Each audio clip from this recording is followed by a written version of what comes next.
It's not the end of the world, but it might feel like it. Never-ending pasta bowl is almost over. Aloha. This is a real obelisk from Egypt, not like our Washington Monument, which is a phony copy. What's going on here? Well, here's the explanation. This is from the Temple of Ra in Heliopolis. It's 65 feet high. A pink granite obelisk was erected. An inscription says that the pharaoh was the son of the sun, beloved by the spirits. Two obelisks erected in Heliopolis were subsequently removed. One's in London, the other's in New York. Now, these things are set up so that when the sun is directly overhead, there's no shadow cast on all the sides. And people knew this is when the sun came down to sit with you. And this is what happened all over the Mayan world, yes. Now, these only work inside the tropics because the sun only goes to 22 degrees north. So they don't work in New York. They put them in New York, and in London they don't work. You know, this is like burning the Great Library and taking the symbols, not just symbols, these are working machines of religion. And being so ignorant, us Westerners removed them from the place where they worked inside the tropics and took them to northern latitudes like trophies of the war where they didn't work and didn't make any sense. Anyway, this is kind of what the original Washington Monument was all about. And what a shame, huh? Pink granite, 65 feet high, one solid piece. They're there to find the no shadow. You in Hawaii are lucky. Twice a year, you get, the sun comes to the no shadow place. And just like an Egyptian, Father will come and sit with you.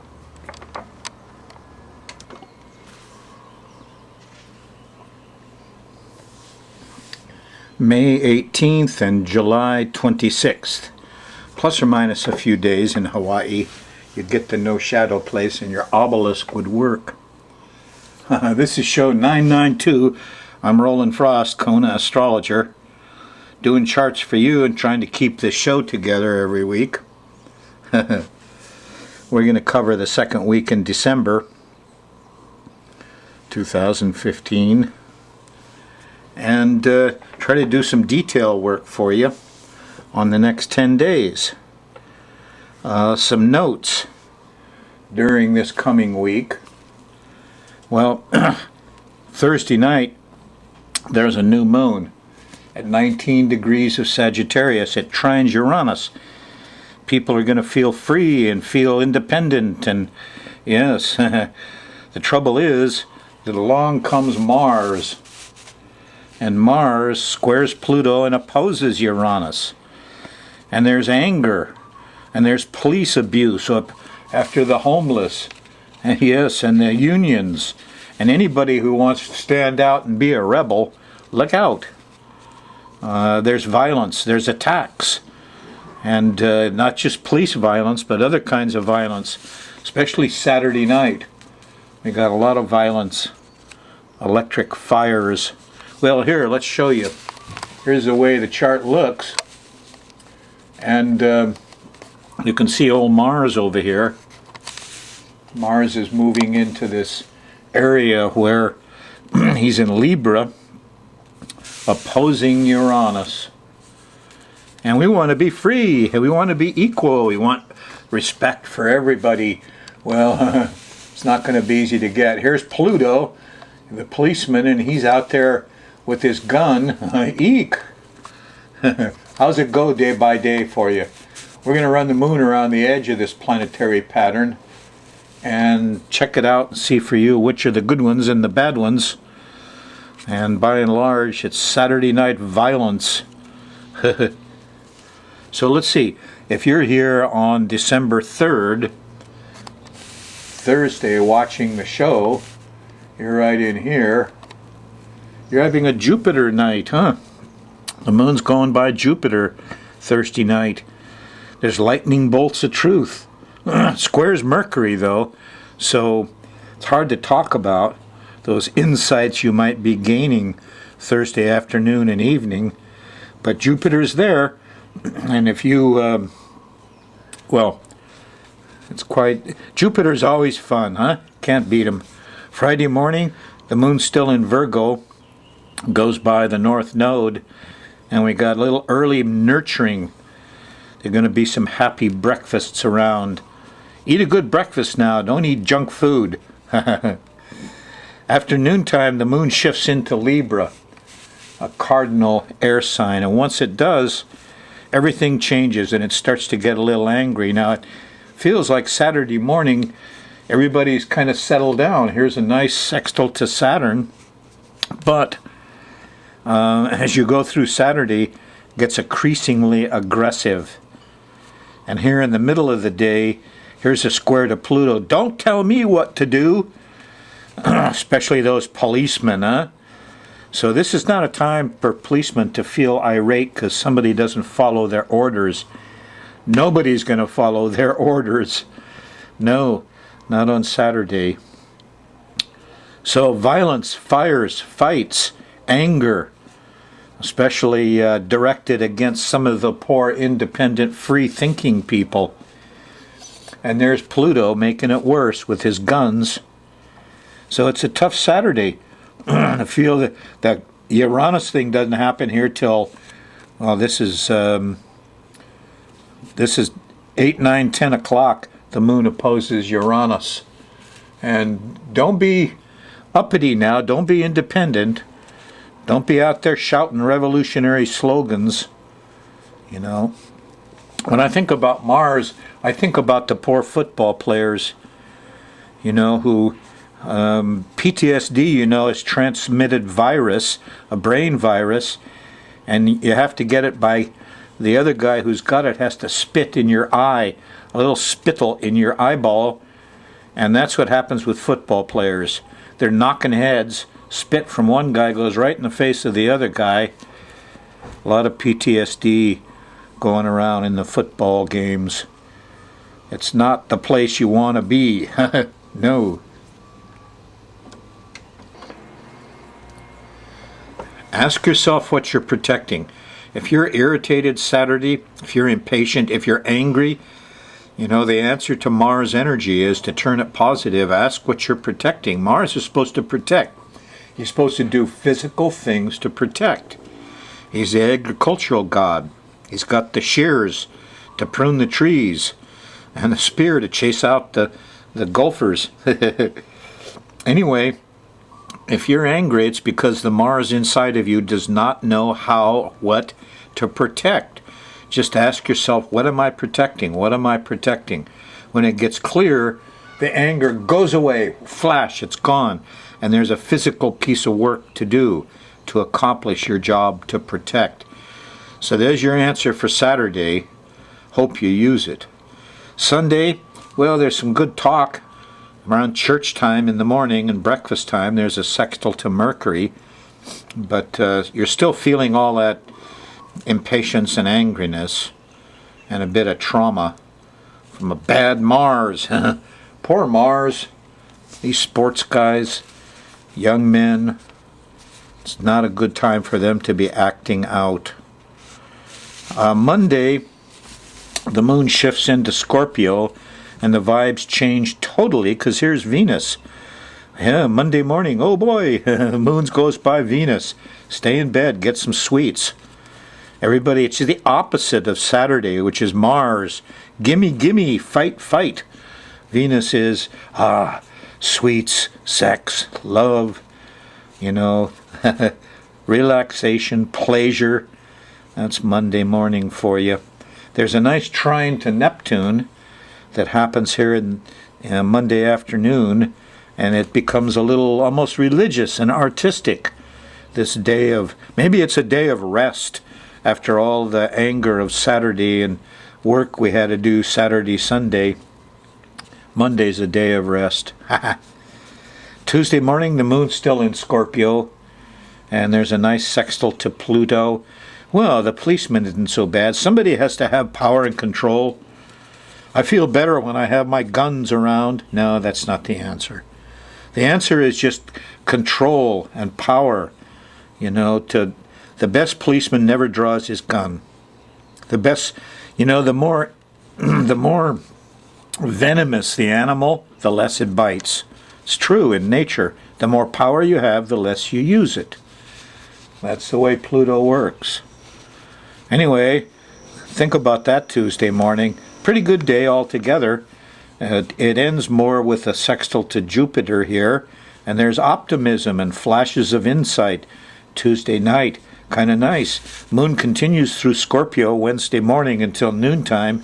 Then it shifts into Sagittarius, and the vibes change again. Here's your confusion time. Happens late Wednesday night, early Thursday morning.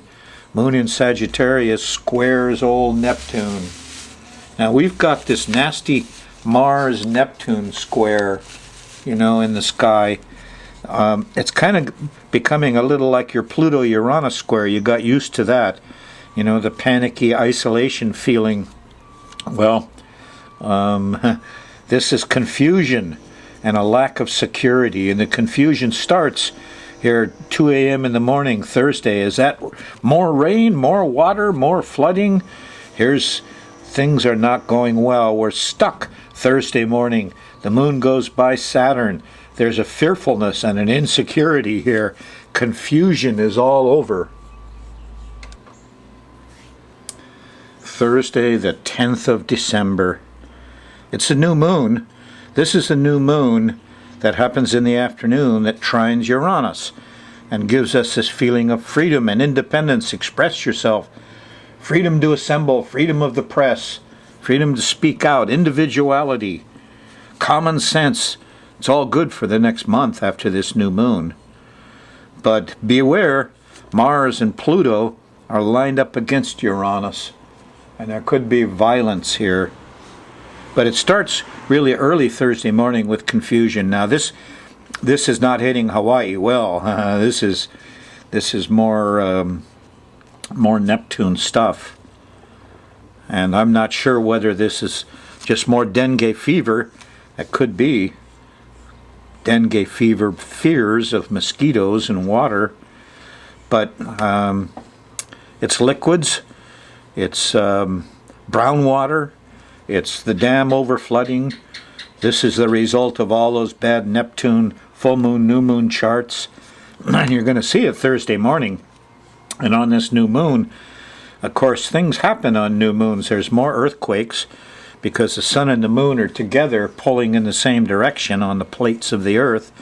It makes for larger tides, and the weight of the water pushing down on the plates also tends to move them. So there's always action on a new moon like this. Anyway, it trines Uranus and the feeling of the freedom of and our right to express ourselves and common sense over the deliberate lies and distortions. Deliberate distortions by a lot of people in the media, a lot of politicians vying for the Republican nomination. Are they just going to say anything? How can you trust them? Especially the doctors and the movie star types. Anyway, what a day, Thursday.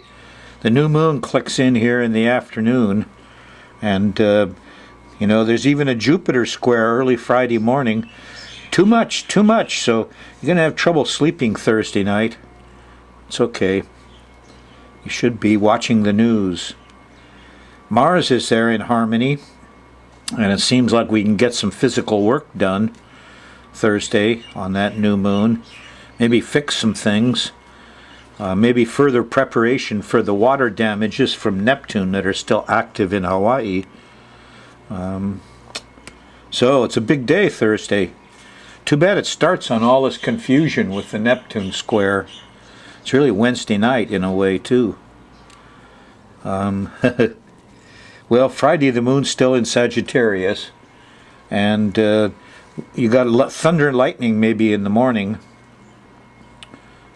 Goes through pretty much to Thursday at dinner time, and then the moon shifts into Capricorn. And as soon as that happens, you're in the Pluto zone. Now, before you get to Pluto and the panic and the sirens go off, there's a nice little sextile to Neptune and a sextile to Venus Saturday morning. So here's kind of religious, artistic love, peace, quiet, bliss. Here's a blissful Saturday morning, which slowly turns into a panicky Saturday night with this big old T-square we're looking at. And there's Pluto, and there's Uranus and Mars, and the violence goes on Saturday night well into Sunday morning. And ask yourself what you're protecting. Don't let Mars get you into trouble here. You know, what are you protecting? Well, good time to exercise that ability to defang the old Martians on Saturday night, Sunday morning. Just as it is this Saturday, Sunday morning here. Kind of ruins your weekends, huh? Vicious Saturdays. Saturday night violence. That's what it's about. And if you don't ask yourself what you're protecting, you might have to ask yourself several times before you get yourself straight. If you're angry, you know, you can't just zip, what am I protecting, get one answer. Sometimes you have to ask yourself many times, what am I protecting, to get by this rather vicious setup of Mars squaring Pluto and opposing Uranus. A nasty time. You know, you think we'd be allowed to enjoy this new moon trining Uranus, and some enlightenment and common sense finally comes along. But violence, guns. Oh boy, tired of guns and violence and shooting. Maybe we should have a national day when none of the policemen wear guns and see what happens. Wouldn't that be something? Oh boy, what are you protecting? Well, there I was back. I'm back a few weeks from you, you know, trying to do the show early. And when the new moon hit at 19 Scorpio and sextile Jupiter, I was looking around for some truthfulness to happen, lightning bolts of truth. And somebody sent me email about this guy who did a late night radio show about Monsanto and Roundup. And so I checked it out. The guy's name is Eric Coppolino, and he's got a weekly FM talk show. Well, it's just an FM show. I don't think it's live. Anyway, he has 1 hour, 2 hours on this caravan night radio talk show this guy does. And here's the address to get to the talk show. I know it's kind of long. DBCARAVAN, Caravan is the talk show. /show-archives/CTM-411-2 Coppolino. Eric Coppolino is a top environmentalist. He's done his homework. Coppolino, and then that lower line, Fitch-11-10-15, period MP3. Just look up his name. And I was surprised at the depth of his knowledge. He's been studying Monsanto for quite a long time. And then I found out he's an astrologer, a good astrologer. And so here we've got a real environmentalist. He's in the media. He's got a weekly radio show, Eric Coppolino. Just Google his name. And boy, for 1 hour, he told the truth about, he's been tracking Monsanto and Roundup and Agent Orange. And he just comes right out and says Monsanto is a very evil corporation. And what they're doing over the world with Roundup and all their GMOs is the devil's work. And so you want to get into the truth of Monsanto, Google Eric Coppolino, and you'll find a guy like me, an environmentalist, a technical expert, who's also a very fine astrologer. And, wow, I loved it. I listened to all of it. Thank you, Eric. Wonderful expose on Monsanto.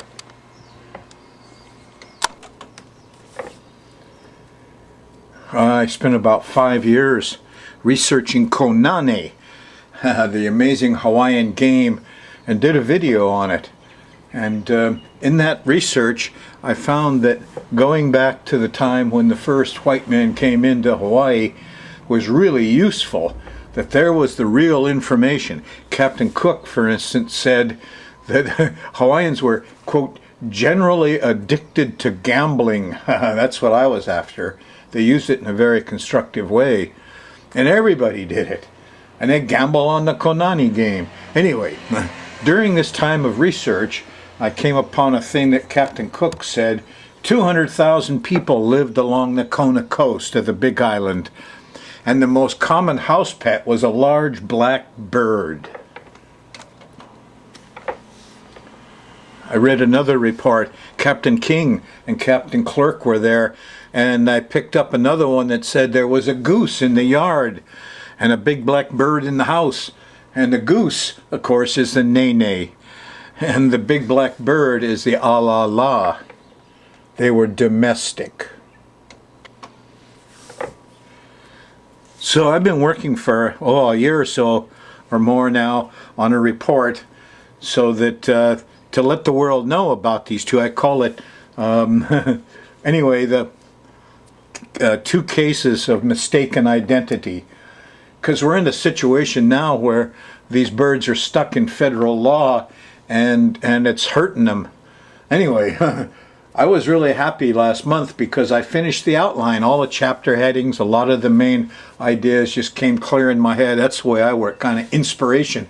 And bang, I was there and I started writing and I was writing and I had 2/3 of it done, and my clock on the wall failed, the telephone failed, the computer failed, I had a crash, everything stopped me cold. And so I'm back up and running again, and lo and behold, what came up but there's an article in the Hawaiian Airlines magazine on the airplane. Somebody brought it to me right away, and what was it all about? It's about the alala, and here he is. And it's a kind of a wonderful report, except that now they're saying they're going to have to release 15 birds every year into the wild. See those feathers? See the alala? It's a raven, not a crow. Okay? A lot of stuff wrong about this. Not an endemic crow, it's a domestic pet.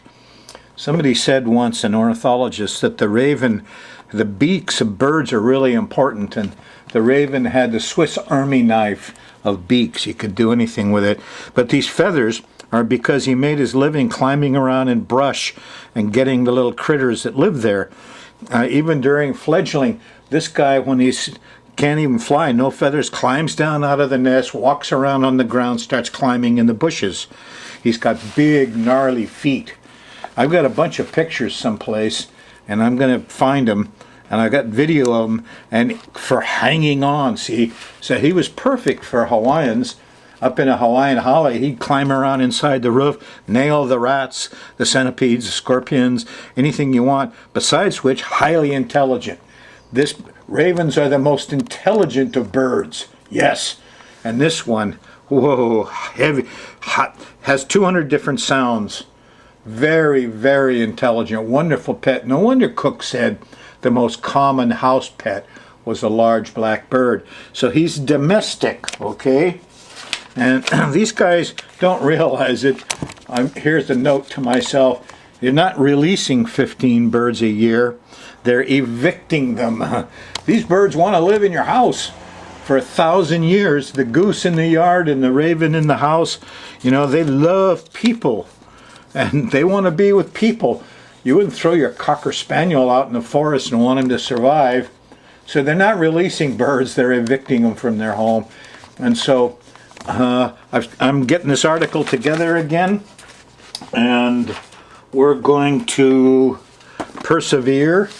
And by the time everybody is settled with this knowledge of what Cook and Clerk and King found when they came here, I found one person whose grandma remembered a big black bird up in the rafters of their Hawaiian holly. Yeah, so some people remember, but most don't. And as the Hawaiians all died up and down the coast, so the birds took off in the wild. They didn't last very long. Lucky for us, you know, federal biologists came in, trapped the last few remaining birds, and they've been raising them now in the Keauhou Bird Sanctuary. But they're hurting for money and space and a bunch of stuff, and they're trapped in their grant says, well, you got to take these birds and reestablish them in the wild. Uh-oh.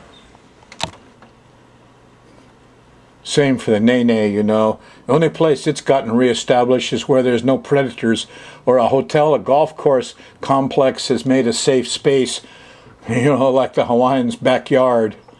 So these are domestic birds. So I've ordered the last few books on Captain Cook. It's hard to find the real stuff. This looks really good, you know, and there's great stuff in there. I found out about the 3,000 canoes that met Cook, and more about the death day when Kamehameha got grazed. Oh, funny thing, they said when this guy made a thing, he talked about meeting Kamehameha the Great, who was the king's nephew. He said, a man of a most savage countenance. He was tattooed all over, the great king. And I found out more about when he got grazed. He was 20 years old when this happened with Cook, and he got grazed by a little metal from a cannon. Boy, did that teach him something, huh? Whew. Anyway, I'm finishing up. I've ordered every Captain Cook's journal book I could find. The trouble is, most of them aren't written by Cook. Getting the originals is tough. I want to find out if these guys had anything more to say about these two birds with their mistaken identities. And I'm gonna finish up on this business, and hopefully there'll come a day soon when you'll be able to get one of these birds and raise a couple of them like pedigree parrots. Same for the nene. They should be in the hands with people. They love people, these two birds, and not out in the wild. But then, laws, huh? Government laws, goodness. Whew. The people in the sanctuary should be set to train folks to take these expensive birds in their homes and keep them and breed them. Yes. I won't give up. Not until the job's done. Hawaiians picked the two best birds in the world and preserved them for humanity. The very laws saved them are now hurting them. It's like being shot by a policeman who's supposed to protect you, huh?